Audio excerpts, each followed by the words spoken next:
This is Tom Duty, middle-aged American living in New Jersey near the Lincoln Tunnel. If you were to visit my website, you would type Howdy Doody into Google. You'll find the correct spelling of the famous puppet. You then combine Tom Duty in a Google search for my site. Martha90 is going to be the name of this series. It started with this eruption that I had with a friend named John, and I realized that the whole emotion of that is really tied into what I'm experiencing, which is this anxiety and nervousness, fear of this gathering, reunion with family. So why do I have reason to feel that way, and why do I feel that way? Those aren't necessarily the same things. I have reason to feel that way because the most recent gathering of family, which is my siblings, nieces and nephews, and extended family, but an event centered around my parents, the descendants of my parents. The most recent was about a half decade ago, and I was excluded from that. Not only was I excluded from that, the gathering happened.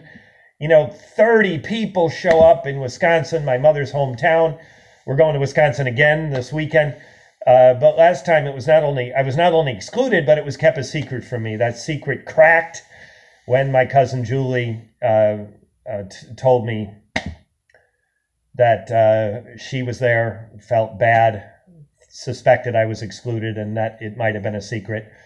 And she was the one that told me that it had happened. It was devastating. I will probably forever try to get over it. And right now I'm feeling it very directly. The idea that happened to me, that so many people that are my family, my blood relatives, the closest blood relatives I have, all in a united way, kept this, excluded me, agreed, either actively or passively, to exclude me and keep it a secret. They had to cooperate. At a minimum, they had to cooperate. And so do these people think I deserve it? And do I have to face more than I've already faced? Because I've really faced none of it other than punishment without a trial. So in a conversation I had, and by the way, this John thing that erupted, that kind of became part of this whole week, it's part of this whole week only because of timing and my emotional situation.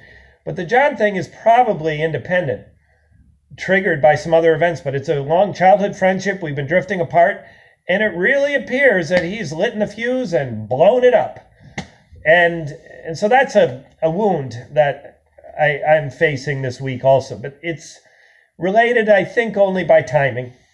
It's independent of what I'm feeling about Martha90. So Martha90 comes, and I'm anxious and nervous, and I need to face. Do I need to face? What do I need to face? I don't know.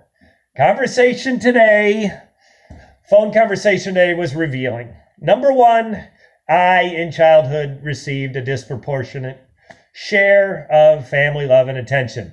Duh, everybody knows that. Now, why did it play out in this way? I don't know. But there does seem to be some argument or some evidence to say, pendulum swings this way. Tommy, as I was known in childhood, gets too much, so let's give him not enough. Well, some people might even say they tried to starve me, but I figured out how to eat. They say that when God closes a door, he opens a window. Well, that's just bullshit. If it's true, the part of it that's true, God closes a door, and hopefully the person the door was closed on is able to pull from God-given abilities to find an opening.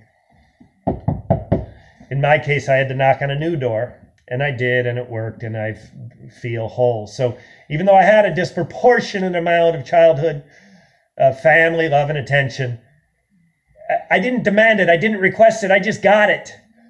And when it's reduced, which is certainly in a family reunion, when I'm excluded and it's kept a secret, that's quite a reduction from a disproportionate large amount to don't invite him, don't even tell him, keep it a secret. That's quite a shift. Too much to he's not even a member. Let's deny his membership. This is a huge swing. So I didn't demand it, the disproportionate large amount of love and attention, and I don't require it. During recent years, during the recent decade, I've had a lot of just healthy processes in my life that get me through things like John a couple of days ago, and will navigate me on into Martha 90 in a healthy manner. So that's number one.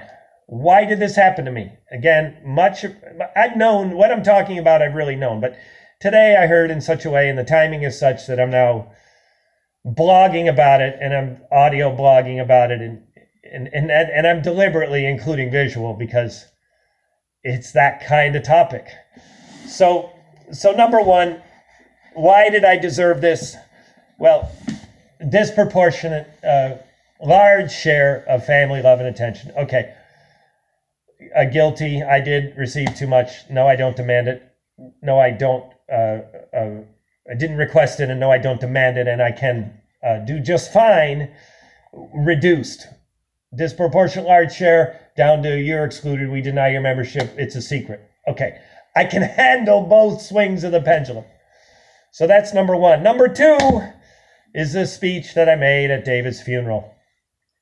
Now, I don't know what I said, but I learned today in a way that I believe to be an accurate account, and this reinforces a lot of circumstantial evidence and comments from people. I made people uncomfortable, probably not by what I said, but the fact that I had the floor. And what I confirmed in a direct manner today, because the conversation was kind of nice, it evolved on to someone else, and it was referred to that person being mean-spirited. And I said, hey, was there ever a time when you heard my speech at the funeral was mean-spirited? No.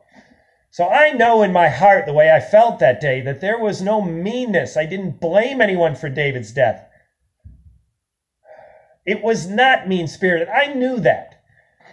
And I've kind of heard why this speech was a problem. And never, when people tried to describe to me what I did, never had an inkling of accusations that I had been mean-spirited. So if a surviving father is talking on the occasion of his son's funeral, we put his body in the ground that day. This is my firstborn son. It was his birth that made me a father. And I had the floor. And I wasn't mean-spirited. I also didn't do any ridiculous things like threaten people, use a gun, take off my clothes. I talked, expressed myself.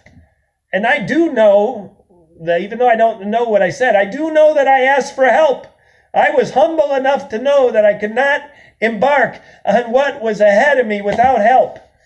And I got help. And that speech is probably what got me excluded from a family reunion a half decade ago, but it also got me help at a point when I needed it most. So that's it. Why did this happen to me? Family reunion a half decade ago in Wisconsin, much like Martha 90 that's coming up this weekend. I'm not only excluded, it's kept a secret. It's almost like everyone that did gather, the most close blood relatives, wanted to deny my membership. Okay, I get it. Why? Number one, disproportionate large share of family love and attention is childhood. Okay, let's swing the pendulum the other way. I have shown in my own life today that I can handle having less. I can't have zero, but I can have less, a lot less. And the second thing is the speech at the funeral. What was it? What did I say? I don't know. I do remember humbly asking for help, and I also remember getting it and using the help I got. And what did I not say? Was I mean-spirited? I've known this. In my heart, I knew I wasn't. By circumstantial accounts over years, I know I was not mean-spirited. And today asked very directly, have you ever heard that what I said that day was mean-spirited? And a spontaneous, sincere answer came back, no, I was not mean-spirited. So that's it. What else do I have to face? I am literally looking in a mirror. What do I have to face? I don't know. Am I ready? I don't know. But these calisthenics are as much as I can imagine needing to be ready for Martha 90. Above all, I want most of all, over the top, I want this to be a celebration of my mother's life. 90 years. It's a wild, wild event. And I'm so happy she's alive. I'm so happy she's still having birthdays. And I'm so happy to be able to see her. And I want the event, I want me to be able to express and feel that joy. And I want it to be about her and not about me. But at this moment, it feels like it's all about me. And I need to shift. And this is how I do it. This is, as Montel Jordan sang, this is how we do it. This is how I do it. It's been Tom Duty, middle-aged American living in New Jersey near the Lincoln Tunnel. If you were to visit my website, you would type Howdy Doody into Google. You'll find the correct spelling of the famous puppet. You then combine Tom Duty in a Google search for my site. Thank you for listening. Have a good day, good evening, or restful night's sleep. Ciao.